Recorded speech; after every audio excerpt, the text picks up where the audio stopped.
Hello everybody, welcome to my channel. Happy November. I hope that we all have a beautiful month full of giving our gifts and sharing what we love and what we're passionate about. And that's how I want to start this video off, is I want to talk about to really set ourselves up to give as much as we can give, to be of service for the collective, for humanity, for those closest to us. It doesn't have to be some big grandiose thing. Maybe it's just to be of service to your pet, your dog, your cat, or your kids, or friends, co-workers. To really put ourselves in the best position to serve, we have to learn the art of self-nourishment and self-care. And this has been very prevalent in my life recently. Last night, I sleep in this studio area out here that I shoot all my videos in. Pretty much do everything out here. I meditate, I do yoga, I read, and I play with the cats, as you've seen. The one thing is it doesn't have a bathroom though. So I'm about 50 yards from the main house where the bathroom is. So in the middle of the night, I don't want to walk all the way over there. So I end up just going right outside. We're out here like in the middle of the prairie, in the middle of nowhere, literally 18 miles from a town of 5,000 people. So we're pretty isolated. So you're able to do things like that you couldn't do elsewhere. But anyways, so last night I went outside to go to the bathroom, and I usually don't wear anything, just what I'm sleeping in, you know? And I did the same thing last night, and it was 8 degrees out, so I ended up getting a really just deep bone chill. Like I couldn't warm up all night. Like I was even staying awake, unable to sleep, and I was like, what is this? And it's like my Kundalini was, starting to have strange sensations and movements. And I just felt like I had like fried my nerves or something.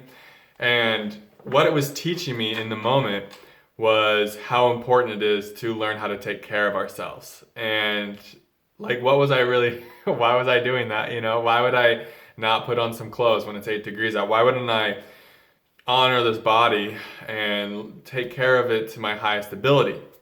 And I'm not beating myself up here. I'm just sharing something that I learned through experience. And the other thing that happened is, and I'm starting to wonder if this is correlated to, like, if you heard of like the Wim Hof method, or like a Tony Robbins, they jump in like really cold water right when they start their days.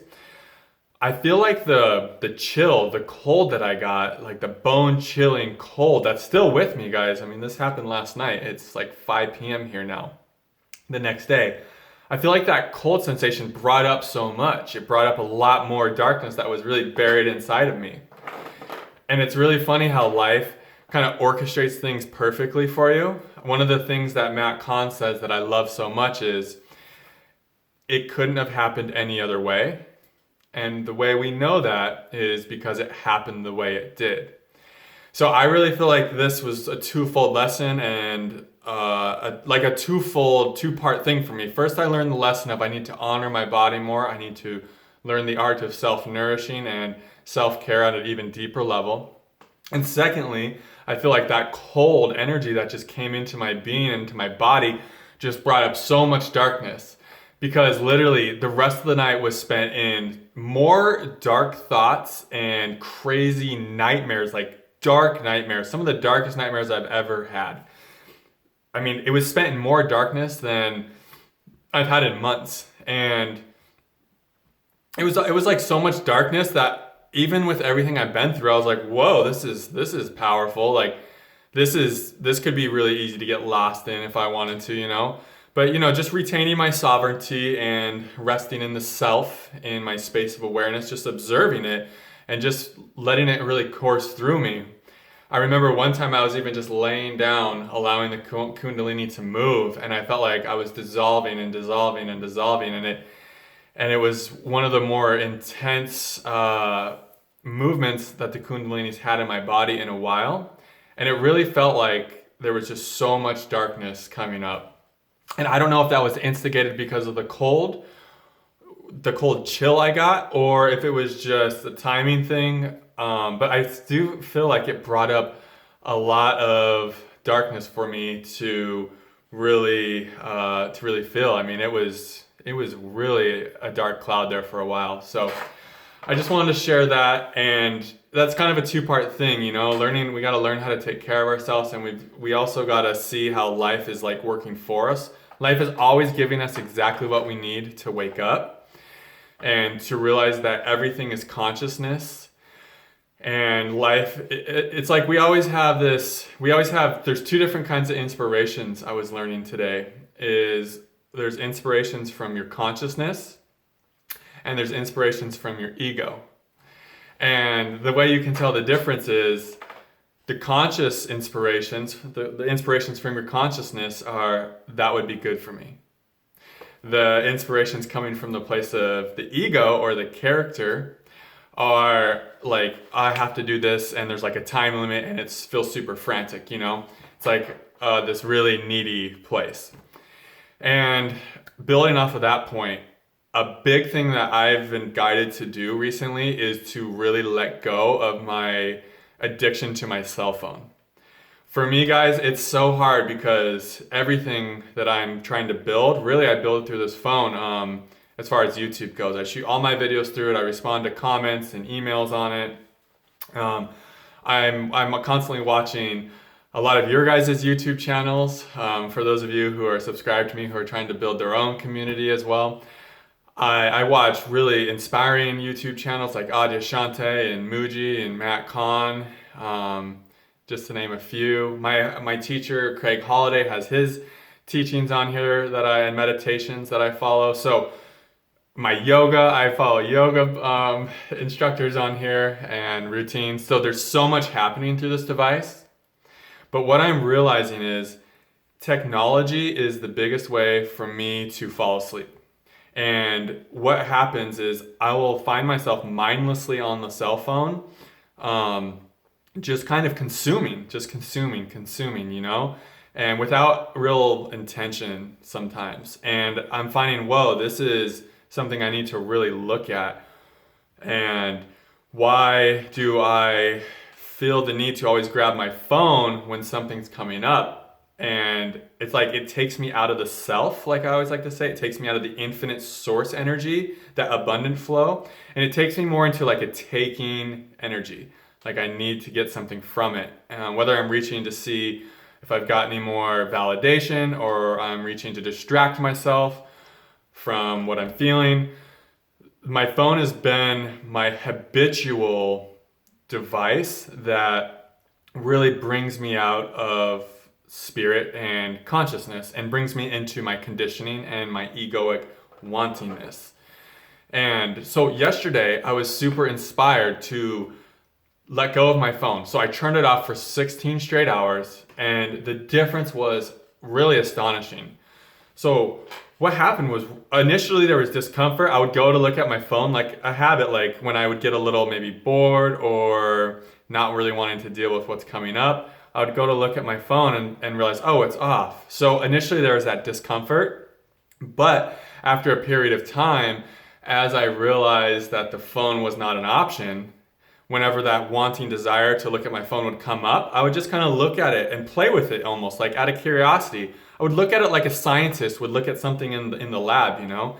Be like, that's an interesting energy that's trying to pull me over there, because why is it telling me I need that phone to feel whole right now?